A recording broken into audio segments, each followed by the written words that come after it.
I am happy to welcome journalist and author Paula Faris to the show. Paula, thanks so much for joining us. Thank you very much, Jane. Great to be with you today. Absolutely. Now, Paula, you are a very hard worker because I can remember seeing you doing sports in Chicago. And then I remember you leaving and going to New York, and I was actually working in London. And obviously time zones are different. I would turn on the digital ABC channel, and there you were, anchoring what appeared to be the middle of the night in the United States, blurry-eyed and all. And I said, wow, she works so hard. Hard work has always sort of been part of who you are, right? Yeah, I think so. My parents instilled that hard work ethic in me. Maybe it's because my dad came from, he was an immigrant family from Lebanon. And, I just knew that, whatever you do, work hard, no matter in what capacity. I've been, throughout my life, I've worked in fast food, and I've been a waitress. I've been an environmental control engineer, aka a janitor, just to pay the bills. So I just take great pride in working hard, and no matter what capacity it is. And here we are today. I look at you and I go, wow, she's a co-host of The View. She was a co-host at Good Morning America Weekend, and then all of a sudden, you quit. I know. I was burned out, Jane. I burned out. I think we're told in society, especially as women, that we have to lean in and we have to work hard, and we're also told that our worth is in work, and that our value is in vocation, and we have to find this one thing that we're quote unquote called to do. And so I worked as hard as I possibly could, and I got to the top, anchoring Good Morning America Weekends, co-hosting The View.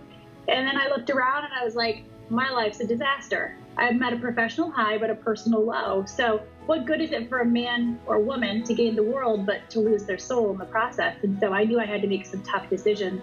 My relationships with my kids and my husband were suffering, and I'm a person of faith. My relationship with God was suffering. My health was suffering. And then I went through this season where I write about it in my book, where within 7 months I had 5 kind of freak things happen to me. I had a miscarriage with an emergency surgery. I had a concussion at work. Someone threw an object at my head, and I was concussed for 3 weeks. I was knocked out of work.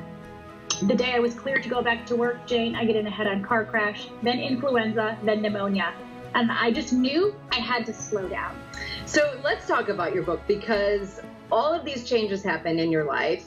You left The View, you left Good Morning America, and you wrote a book called out Why I Traded My 2 Dream Jobs for a Life of True Calling.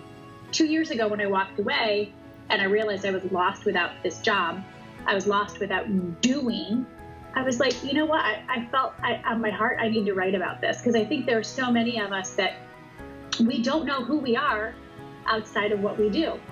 And when that doing shifts in any capacity, then we don't know who we are. We're going to experience an identity crisis. That's what I did. I had a complete identity crisis. It's my story, but I also interview others, and then it's observations and anecdotes from other people who've misplaced their significance. Do you think it's possible for everyone to find their life's purpose and live through it in vocation? Yeah, I think so. But first of all, you have to you need to come up with a definitive purpose statement. My purpose statement, Jane, is I'm Paula Faris. I'm a wife. I'm a mom. I love Jesus. I'm curious. I ask questions, and I am a champion of and challenger of people. That's who I am. That's never going to change regardless of a crisis, whether pandemic or personal. You come up with that purpose statement, and then you allow that to be your vocation, just the vehicle by which you're going to do that. But you have to come up with that purpose statement that doesn't have anything to do with doing. It's who you are, and it's what's never going to change about you. And then just allow you just need a paradigm shift. My vocation is just the vehicle by which I'm going to fulfill that purpose statement. I love the book. Paula Faris, thank you so much. Thank you, Jane. Go Cubs.